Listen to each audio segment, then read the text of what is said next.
Welcome back to the channel. I hope आप सब लोग एकदम अच्छे से होंगे, खुश होंगे, सेहतमंद होंगे। आज बहुत दिनों बाद मुझे टाइम मिला है कि मैं आप लोगों के साथ एक क्विक ब्लॉग शेयर करूं। लाइफ बस ऐसे चले जा रही है। थोड़ा बिजी थी। मैं आप लोगों के साथ शेयर करूंगी कि हम लोग कहाँ बिजी हो गए थे in the latter part of this video. But during the weekend हम लोग एक छोटे से गेट अवे के लिए निकले थे और बहुत ही ब्यूटीफुल जगह थी ये। इंडिपेंडेंस ग्रोव करके जगह थी लिबर्टी विल में। तो हम लोग वहाँ गए थे। मैंने सोचा इसकी भी क्विक छोटी छोटी जो मैंने क्लिप्स बनाई हैं वो आप लोगों के साथ शेयर करती हूँ। हम लोग वहाँ पे अपने फ्रेंड्स के साथ गए थे। It was an awesome weather, awesome place to be and quick see एक पिकनिक हमने इंजॉय की।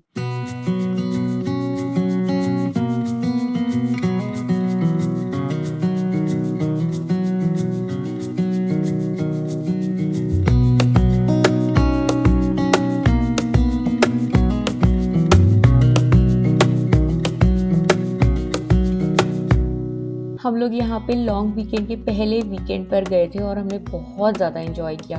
एक तो भीड़ भी नहीं थी और यहाँ पे स्नो कोन्स का स्टॉल था, तो बच्चों ने यहाँ पे स्नो कोन्स लिए और बहुत मस्ती की। सिंस हमने ये एकदम रैंडम प्लान बनाया था तो यहाँ पे जो बोटिंग होती है हम वो इंजॉय नहीं कर पाए थे। बट हमने सुबह सुबह उठ के घर से खूब सारा खाना प्रिपेयर कर लिया था और सबने साथ में मिल के वहाँ पे घर का खाना इंजॉय किया।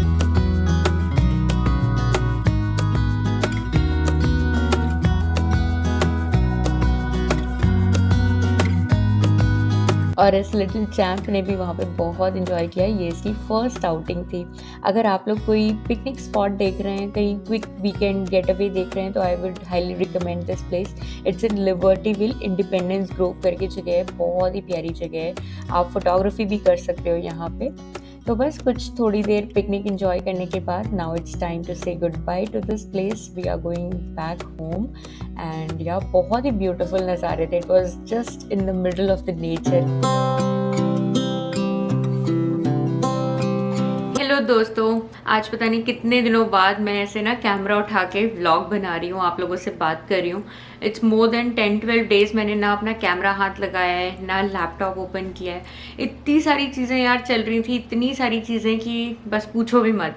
मेरा ना माइंड ऐसा हो रहा था कि बिल्कुल मेस्ड अप है, कोई थॉट्स में क्लैरिटी नहीं है, सब कुछ ऐसा लग रहा है मेसी है, ओवरवेलमिंग है। तो बस वही था। वीडियोस का तो फिर सवाल ही नहीं उठता। बहुत सारे मेरे पास मैसेजेस आए इंस्टाग्राम पे, तो बहुत लोगों ने पूछा कि प्रिया कहाँ गायब हो गई, क्या हो गया, सब ठीक तो है ना, वीडियोस नहीं आ रहे। यार बहुत हेक्टिक चल रहा था। ट्रस्ट मी, मुझे नहीं पता चलता था कि कब सुबह हुई और काम करते करते कब रात हो गई। पूरा दिन कहाँ चला गया, कैसे चला गया, पता ही नहीं चल रहा था। बहुत सारी सीरीज में चीज़ें चल रही थी, तो मैंने सोचा कि आप लोगों के साथ ना ऐसे बैठ के जब बात करो कभी कभी ना, तो दिमाग हल्का हो जाता है, मन हल्का हो जाता है। तो मैं ऐसे जब टाइम मिलेगा आप लोगों के साथ बैठ के बात करूँगी।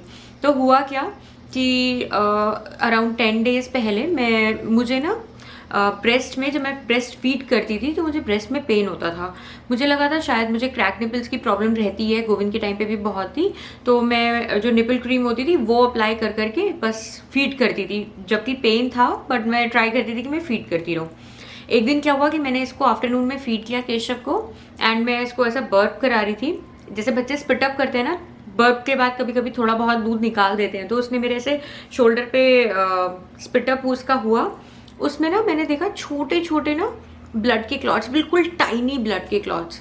इतना ज़्यादा मैं घबरा गई। और जैसे उसको फिर मैंने देखा, इसका मुंह खोल के देखा कि कहीं कुछ कटा तो नहीं हुआ, कि भाई उससे कहीं इसके मुंह में ब्लड आ गया हो, कुछ नहीं। फिर टिश्यू पेपर से इसका मुंह साफ किया मैंने। एंड फिर मैंने और अंशुल ने तुरंत, हमने डॉक्टर का, इसके पीडियाट्रिक्स का अपॉइंटमेंट लिया। तुरंत हम लोग लेके भागे, क्योंकि यार ब्लड क्लॉट देखते तो आप एकदम घबरा जाते हो ना, बिल्कुल माइंड काम करना बंद कर देता है। फिर जो भी हमें इमरजेंसी में अपॉइंटमेंट मिली, वहाँ पे हमने डॉक्टर को दिखाया। हम लोग इनफैक्ट जो टिश्यू पेपर पे मैंने वाइप किया था ना, वो भी साथ लेके गई थी एंड सेम टॉप पहन के गई थी कि डॉक्टर देखे कि क्या है। और इसको भी, इसके भी कपड़े चेंज नहीं किए थे जो इसने अपनी टी शर्ट पे गिराया था। तो गए, डॉक्टर ने पहले तो इसको चेकअप किया। डॉक्टर ने बोला he is completely fine, he is doing okay. फिर मेरा चेकअप किया, मेरे को चेक किया, तो मेरी ब्रेस्ट में ना ईस्ट इन्फेक्शन हो रखा था, जिसकी वजह से मुझे बहुत पेन होता था फीड करते वक्त, और मुझे लग रहा था कि क्रैक निपल्स की प्रॉब्लम है। एक्चुअली होता क्या है कि यार पता नहीं होता, ये चीज़ मेरे साथ पहली बार हुई थी। तो मुझे तो कुछ आइडिया भी नहीं था कि ऐसे ऐसे एरिया में भी आपको ईस्ट इन्फेक्शन हो सकता है। तो उन्होंने मुझे एक एंटी फंगल रिकमेंड की, प्रिस्क्राइब करी, वो मैं यूज़ कर रही थी। उससे मेरा पेन धीरे धीरे ख़त्म हुआ। काफ़ी पेनफुल था एक्चुअली। होता क्या है कि पेन आपको जितना भी हो रहा हो एज अ मदर, आपको लगता है कि एक मॉम गिल्ट आता है ना कि नहीं यार, आपको मिल्क प्रोड्यूस हो रहा है तो आपको अपने बेबी को फीड करना है, चाहे जैसे फीड करना है, चाहे कितना भी पेन होता था, मैं फिर भी ना ट्राई करती थी कि मैं फीड करती रहूँ। तो ये सब चल रहा था। फिर वो पेन धीरे धीरे सबसाइड हो ही रहा था। तो अंशुल का ब्लड प्रेशर बहुत ज़्यादा हाई हो गया एकदम से, क्योंकि यार स्ट्रेस तो है ही। एक तो घर के काम का भी काफ़ी स्ट्रेस हो जाता है, सुबह वो जल्दी उठते हैं और फिर डे में भी कभी अगर केशव और गोविंद दोनों साथ में कोई चीज़ बोल रहे हैं, केशव रो रहा है या किचन का काम मैनेज नहीं हो पा रहा, तो वो मुझे हेल्प करते हैं। तो उसकी वजह से उनका ऑफिस का काम काफ़ी डिस्टर्ब रह रहा था, तो वो रात को काम करते थे, जिसकी वजह से नींद पूरी नहीं हो पा रही। और फिर सारी चीज़ें ना, हर चीज़ लिंक्ड रहती है बॉडी की। तो उनका स्ट्रेस की वजह से ब्लड प्रेशर एकदम हाई। 4-5 दिन से वो मुझे बोल रहे थे यार मुझे ना हेडेक हो रहा है, मुझे हेडेक हो रहा है। मुझे लगा यार शायद नींद पूरी नहीं हो रही, थकान हो रही है इसलिए। एक दिन तो उनको बहुत तेज़ चक्कर आने लग गया। हम लोगों ने बीपी मेजर किया और उनका काफ़ी ज़्यादा हाई आया। तो फिर अब उनकी थोड़ी डाइट वाइट कंट्रोल की है। मैंने कहा भैया स्ट्रेस मत लो, घर के काम हो जाएंगे, you just focus on your office work. धीरे धीरे करके चीज़ें चल रही हैं यार। कहते हैं ना, life is not a smooth road always, it has all the twist and turns and all the pumps. तो अभी वही बम्पी वाला फेस चल रहा है। तो यही चीज़ें करते करते करते करते ना एक हफ्ता कहाँ निकल गया, एक भी वीडियो मैंने कुछ नहीं बनाई। एंड सीरियसली मतलब बस यही लग रहा था कि सारी चीज़ें नॉर्मल हो जाएं, सही हो जाएं। इतना ज़्यादा ऐसा कहते हैं ना, दिमाग कहीं होता है और आप काम कहीं कर रहे हो, तो मेरा तो वो चल रहा था। ठीक है, अब फाइनली चीज़ें थोड़ी सी सेटल हुई हैं। अंशुल का बीपी भी नॉर्मल आ गया है और मेरी भी हेल्थ अब ठीक है, रिकवर कर गई हूँ मैं काफ़ी कुछ। ट्रस्ट मी यार, अभी तक ना जो मैंने इसके 1 मंथ की फोटोग्राफी की थी ना, कैमरा से वो फोटोज भी ट्रांसफर करने का मुझे टाइम नहीं मिला। मुझे मम्मी कितनी बार कह चुकी है कि तुम इसकी फोटो भेज दो, इसकी फोटो भेज दो, और मैं हर बार कहती हूँ हाँ मम्मी आज ट्रांसफर करूंगी, मम्मी आज ट्रांसफर करूंगी, भेजूंगी। मैंने वो खुद भी फोटोज आज तक खोल के नहीं देखी हैं। और अभी बच्चा 2 महीने का होने वाला है, उसका 2 मंथ का फोटोग्राफी। तो ऐसा चल रहा है रूटीन मेरा। अभी तो और भी रूटीन में बहुत सारे बम्स आने वाले हैं। अंशुल का वर्क फ्रॉम होम खत्म होने वाला है जुलाई। एक्चुअली उनका ऑफिस फुल फ्लेजेडली ओपन हो चुका है। उनके सारे जो कलीग्स हैं वो ऑफिस जा रहे हैं। उन्होंने रिक्वेस्ट किया हुआ है वर्क फ्रॉम होम का, तो जुलाई एंड से probably he will start going to office. And Govind का स्कूल स्टार्ट हो रहा है 18 अगस्त से। उसके सारे स्कूल की जो डिटेल्स हैं वो मैं किसी और व्लॉग में, आने वाले व्लॉग्स में आप लोगों के साथ शेयर करूंगी। तो वो अभी प्री स्कूल जाएगा और उसका सब पिक एंड ड्रॉप मुझे करना पड़ेगा, सारा उसका जो रहता है। इसकी नींद थोड़ी सेटल हो जाएगी ना, तो फिर चीज़ें हैंडलेबल हो जाएंगी। मुझे ना दिन में सोने की आदत नहीं है। अगर मुझे रात को एक अच्छी सी नींद मिल गई ना 6-7 घंटे की, तो फिर आप दिन में मुझसे कितना भी काम करा लो। अगर रात में मैं नहीं सोई तो फिर ना दिन में थकान की वजह से मुझे बहुत चिड़चिड़ाहट होती है।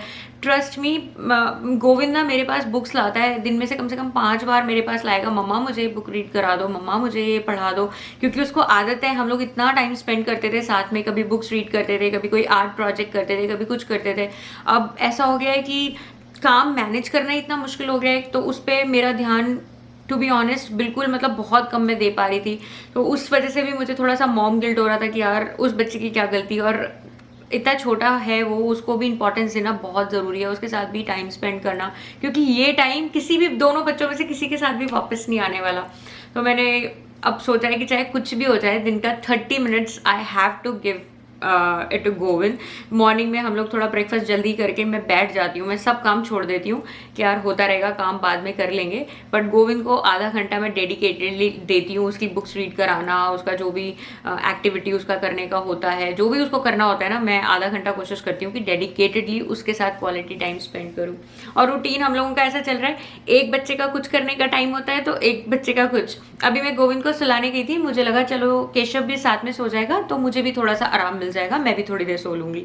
बट गोविंद सो गया, ये भाई साहब खेल रहे थे। फिर मैंने सोचा चलो इसे बाहर लेके जाते हैं। इसको स्विंग में लाके रखा है अभी मैंने। इसको ये वाला स्विंग बहुत पसंद है। स्विंग में अगर इसको नींद आ रही होती है ना और लिटा दो तो फिर वो सो जाता है। और रहा कहा हुआ क्या कि जो मैंने अपनी इवनिंग रूटीन वाली वीडियो डाली थी वो यूट्यूब ने मेरी हटा दी, बिकॉज ऑफ उसमें शायद उनको कुछ ऑब्जेक्शनेबल लगा। जब मैं केशव की मसाज कर रही थी, शायद उस पार्ट को लेके उन्होंने मुझे बोला कि this is objectionable and for the child safety हम लोग ये वीडियो रिमूव कर रहे हैं। तो उससे भी मेरा थोड़ा सा मूड ख़राब हुआ, मैं थोड़ा पुट ऑफ हुई और मैंने कोई फिर वीडियो बनाई नहीं। But I am back with the full energy. अब मैं कोशिश करूँगी कि एटलीस्ट 2 वीडियोज़ तो मैं बनाऊँ, मंडे एंड फ्राइडे। वेंसडे की अगर हो पाई तो मैं डेफिनेटली डालूंगी, otherwise Mondays and Fridays video आएगी ही आएगी। और आप मुझे इंस्टाग्राम पे भी फॉलो कर सकते हैं, जिससे कि आपको सारे जो डेली अपडेट्स हैं वो मिलते रहे। मैंने स्टोरीज के थ्रू स्टार्ट किया है आप लोगों से कनेक्ट करने का। तो यार ये टाइम है बहुत शॉर्ट लिव्ड है। कभी कभी लगता है कि यार बहुत ओवरवेलमिंग हो रहा है, बट टाइम निकल जाता है। वही कहते हैं ना, हंसते रहो मुस्कुराते रहो, ये टाइम भी निकल जाएगा। तो चलिए दोस्तों, इस व्लॉग को ना मैं यहाँ पे ख़त्म करती हूँ। होप करती हूँ आपको थोड़ा सा मेरे सिचुएशन का अंदाज़ा लगा होगा। मिलती हूँ आपसे एक और नई वीडियो में। तब तक के लिए आप बहुत सारा ध्यान रखो, अपना खुश रहो और हमें अपने प्रेयर्स में ज़रूर याद रखना। अगर आपने अभी तक चैनल को सब्सक्राइब नहीं किया है तो please consider subscribing and becoming the part of our family. Bye from me and bye from Keshav. Bye bye. Tick tock, the clock keeps ticking. I don't know what I should